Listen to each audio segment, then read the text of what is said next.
Anne, handicapée mentale.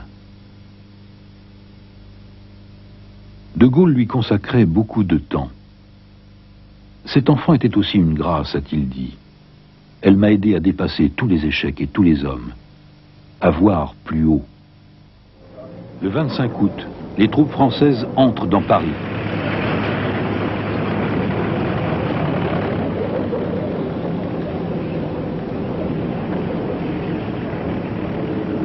De Gaulle y arrive le soir même pour prononcer un des discours les plus émouvants de sa vie. Hommes et femmes qui sommes ici chez nous, dans Paris, levés, debout, pour se libérer, et qui a su le faire de ses mains, non, nous ne dissimulerons pas cette émotion profonde et sacrée. Il y a là des minutes, nous le sentons tous, qui dépassent chacune de nos pauvres vies. Paris outragé, Paris brisé, Paris martyrisé, mais Paris libéré, libéré par lui-même, libéré par son peuple avec le concours des armées de la France, avec l'appui et le concours de la France tout entière, c'est-à-dire de la France qui se bat, c'est-à-dire de la seule France, de la vraie France, de la France éternelle.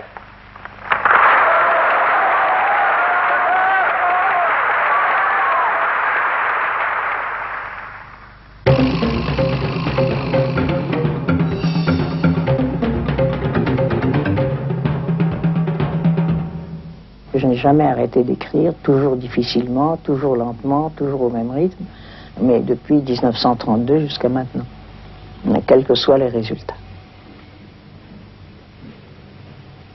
Je crois que si on s'attache trop aux résultats, on ne peut pas écrire. Les dialogues que j'écris doivent être dits de la façon la plus naturelle.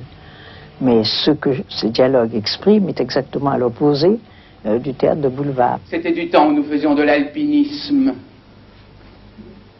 dans le Dauphiné. On avait escaladé la barre des écrins. Tu te rappelles? Oui, bien sûr.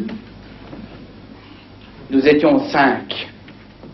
Nous deux copains et un guide.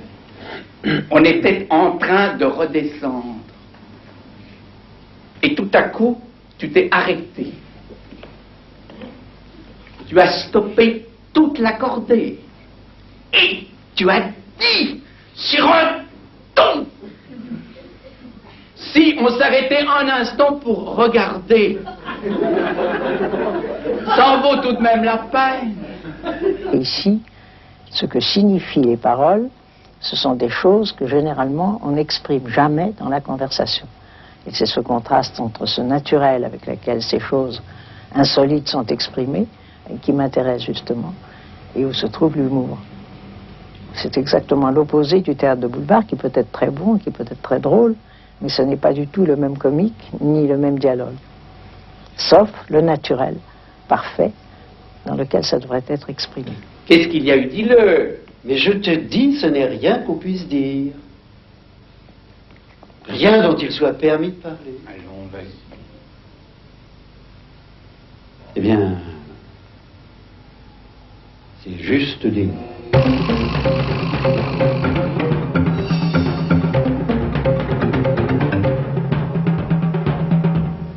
Eh bien, aujourd'hui, c'est l'Ascension, c'est un peu ma fête, hein, parce que, parti de rien pour arriver à être Dieu, il n'y a pas de plus bel exemple d'ascension, hein.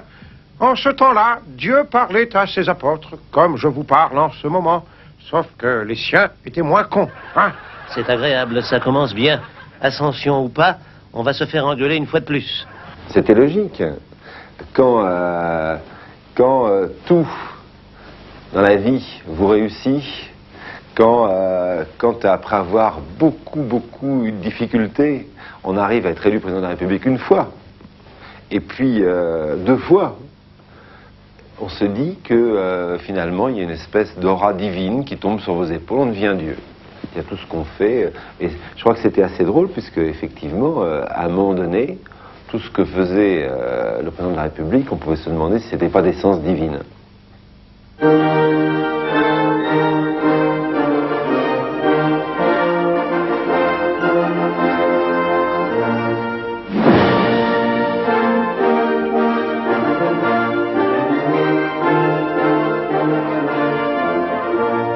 En vertu des articles 7 et 58 de la Constitution, le Conseil constitutionnel a donc eu l'honneur de proclamer votre élection à la présidence de la République.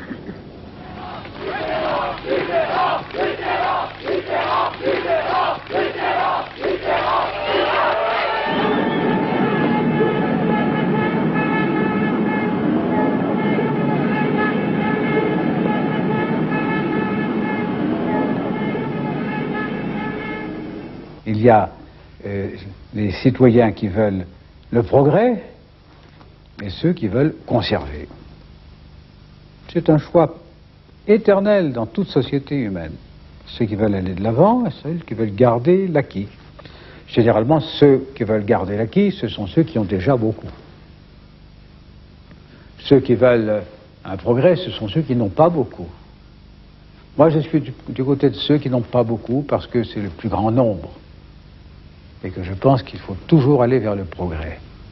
La meilleure façon d'assurer sa réputation à travers la postérité, c'est de l'écrire soi-même. Il vaut mieux faire ça soi-même que de laisser ce soin aux autres. Mais j'aurai pas le temps. J'aurai pas le temps. Quand je terminerai mon mandat, j'aurai déjà 78 ans. Qu'est-ce qui me restera? Alors, je ferai confiance à l'histoire. C'est elle qui le dira.